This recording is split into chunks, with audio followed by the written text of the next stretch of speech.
passer la soirée avec nous, c'est très gentil. On va essayer de vous faire partager un petit peu l'activité d'urologie qu'on pratique. Et la soirée de ce soir, c'est l'urologie pratique. Alors moi, je vais parler en premier pour parler des infections urinaires en urologie. Alors d'abord, je suis urologue, vous le savez tous, hein, je ne suis pas infectiologue. Je me suis contenté de résumer les bonnes pratiques qui sont données par la Société savante dans l'infectiologie. Et régulièrement, le comité d'infectiologie se réunit pour donner ces bonnes pratiques. Celles qui ont été publiées, ce sont celles de 2014 et que je vais vous montrer ce soir. Donc, quelques définitions. D'abord, il y a les infections urinaires simples et les infections urinaires à risque de complications.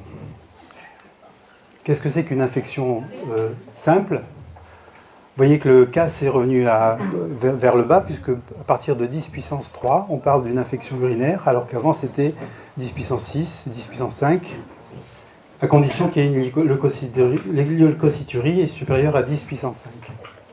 Il ne faut pas qu'il y ait de dispositif urinaire à l'intérieur de l'organisme. Il faut traiter bien sûr après la CBU si le patient est symptomatique. Et encore une fois, la bandelette est suffisante pour démarrer un traitement. On n'a pas besoin de faire un examen cytologique. La bandelette avec les nitrites et les leucocytes suffisent à dire qu'il y a une infection. Ça, c'est un message que je ne dois pas faire passer. Qu'est-ce que c'est qu'une infection à risque de complications ? C'est simplement s'il y a quelque chose qui existe déjà dans l'arbre urinaire qui n'est pas très bien, c'est-à-dire un résidu, une tumeur ou un calcul. Dans le sexe masculin, c'est systématiquement un risque supérieur. Les infections, c'est beaucoup plus grave qu'une infection chez une femme. La grossesse, le sujet âgé, bien sûr, au-dessus de 75 ans, l'immunodépression et l'insuffisance rénale sévère. Les infections urinaires graves, c'est les pyélonéphrites aigus, et c'est les infections urinaires, je viens d'en parler, qui peuvent aller jusqu'au septis grave. Le choc septis, on va en parler. Il faut savoir que des fois, on est obligé de drainer chirurgicalement, et ça augmente le risque de complications. Qu'est-ce que c'est un sepsis grave ? Il faut un critère au moins, soit les lactates au-dessus de 2 micromoles par litre, ou 5,5 fois la normale. C'est aussi une hypotension qui est très difficile à régler. Ça peut être une dysfonction d'un organe, et un seul organe qui ne marche pas bien, ça suffit à dire que c'est un sepsis grave. Soit respiratoire, soit rénal, soit coagulation, soit neurologique. Et surtout si le choc septique ne s'améliore pas malgré la réanimation. Un petit mot sur l'hémoculture. Il faut le faire en une fois sur les 2 bras. Pourquoi ? Parce qu'il y a des risques de contamination. Pour le sepsis, il faut traiter en urgence de manière probabilistique. Qu'est-ce qu'il faut dire sur les cystites récidivantes ? Au moins 4 épisodes pendant 12 mois consécutifs, et ça imposera un examen étiologique. Soit une écho, soit une fibroscopie, soit plus. Concernant la colonisation, qu'est-ce que c'est qu'une colonisation urinaire ? C'est une bactériurie qui est totalement asymptomatique. C'est ce qu'on voit souvent chez les femmes âgées, où c'est des patients qui ont une sonde à demeure. On ne traite pas, sauf si on doit faire une petite intervention chez ces patients. On les traite pendant cette période. Mais on ne traite pas systématiquement les colonisations urinaires. Et bien sûr, la grossesse après 4 mois, il faut les traiter. Un petit mot sur la résistance de Escherichia coli. Il y a un seuil d'antibiorésistance qui peut être admissible pour les choix probabilistes. Pour les cystites simples, où il y a un risque faible, on peut le prendre, ce risque. parce qu'il y a 20% de résistance, on pourra toujours améliorer l'efficacité du traitement avec l'antibiogramme. Par contre, pour les infections à risque de complications, c'est difficile de prendre ce risque parce qu'on risque d'avoir une aggravation des signes. Les fluoroquinolones ont augmenté leur résistance entre 15 et 65 ans. Vous voyez qu'il y a à peu près 5% de résistance des antibiotiques type fluoroquinolone sur les Escherichia coli. Ça augmente depuis ces dernières années, surtout s'il y a eu un traitement de ce type dans les 6 mois qui a précédé. Donc on ne fait absolument pas de traitement probaliste avec les fluoroquinolones. Ça, c'est très important. Alors, qu'est-ce qui se passe avec cet Escherichia coli qui devient de plus en plus résistant? Eh bien, il sécrète une bêta-lactamase à spectre élargi, qu'on appelle BLSE, qui commence un petit peu à entraîner des résistances au C3G, 5%. Qu'est-ce qu'on peut dire? Il est impossible d'en tenir compte dans les infections urinaires simples. Par contre, dans les infections urinaires graves, il faut toujours en tenir compte parce qu'il y a toujours un risque de complications dans ces types d'infections.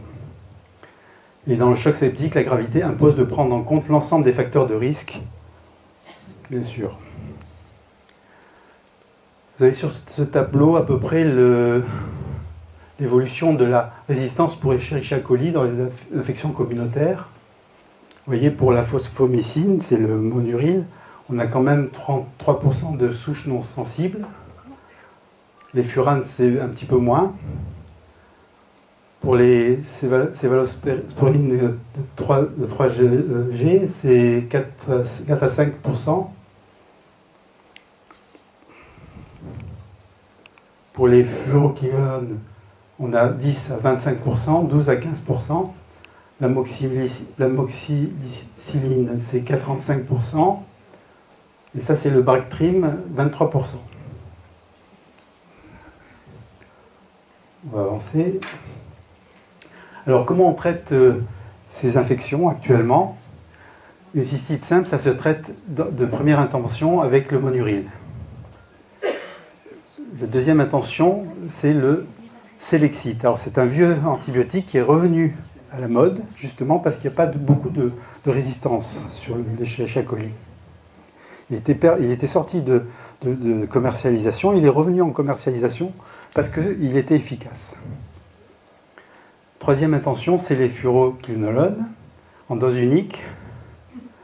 La furane pendant 5 jours. Et bien sûr, si ça persiste, on attend bien sûr le CBU et on adapte. Bactrim ou Clamoxyl. Ça, c'est pour la cystite simple.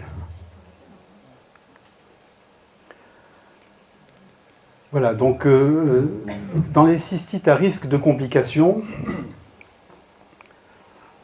soit vous pouvez traiter de manière différée, vous allez... Pardon, excusez-moi. Voilà. Soit vous pouvez traiter de manière différée et vous allez attendre l'antibiogramme, soit vous ne pouvez pas attendre parce qu'il y a une symptomatologie qui... Excusez-moi, mais ça passe tout seul. Alors j'appuie. Voilà, soit vous ne pouvez pas attendre. Le premier traitement, c'est la furandantine. Deuxième traitement, c'est Cefixime, c'est l'Oroken, soit les fluoroquinolones en deuxième intention.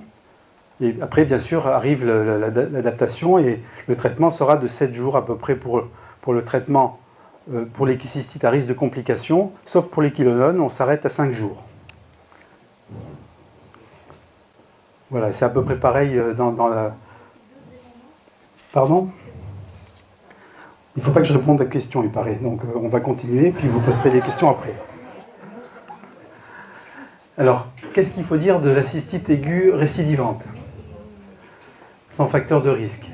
Pour parler, je vous ai dit tout à l'heure que pour parler d'une cystite aiguë récidivante, il fallait attendre qu'il y ait 4 épisodes pendant une période de 12 mois consécutifs. Il faut un CBU pour faire la preuve d'une infection à germe différent et pas une rechute. Il ne faut pas qu'il y ait d'autres examens si l'examen clinique est... On ne fait pas d'autres examens si l'examen clinique est normal, mais dans d'autres cas, il y a besoin d'un bilan étiologique. On mesure le résidu, la débimétrie, on peut aller jusqu'au l'uroscanner, cystoscopie, enfin bref, tous les examens qui sont dans notre possibilité. Alors, il y a bien sûr des traitements qui sont non-traitements antibiotiques. On traitera bien sûr comme une cystite simple les épisodes de cystite, mais on donnera bien sûr des conseils, abord hydrique, mission non retenue, régulation du transit, arrêt des spermicides, canneberge, œstrogène en application locale chez la femme ménopausée. Ça, c'est ce classique, ce qu'on donne comme conseil. Sinon, les antibiotiques l'antibioprophylaxie qui est récidive mensuelle, et si les autres mesures ont échoué, on peut utiliser une antibioprophylaxie post-coïtale si c'est mieux qu'une antibiothérapie permanente. Si elles sont fréquentes, il y aura bien sûr un comprimé par jour, par exemple de Bactrim ou de la phosphomycine une fois par semaine. Si les infections urinaires sont moins fréquentes, on traite chaque épisode. Et jamais de furane au long cours, parce qu'on sait qu'il y a des problèmes pulmonaires avec les traitements prolongés de furane. Et on peut utiliser le Bactrim ou la phosphomycine. Alors, quid des pyélonéphrite aiguë simple?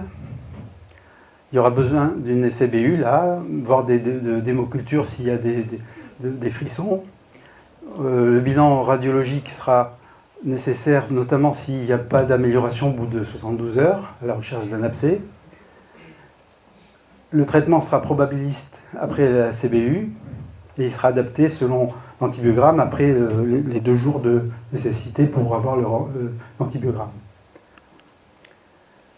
Alors, que dire des pyélonéphrite sans risque de gravité? Vous avez ici les risques de gravité. C'est toute uropathie, une immunodépressive grave, une insuffisance rénale sévère, on en a parlé, sujet âgé. Alors, soit s'il n'y a pas de gravité, c'est une fluoroquinolone qui va être fait, sauf s'il y a eu un traitement 6 mois auparavant, ou une céphalosporine de 3e G parentérale. S'il y a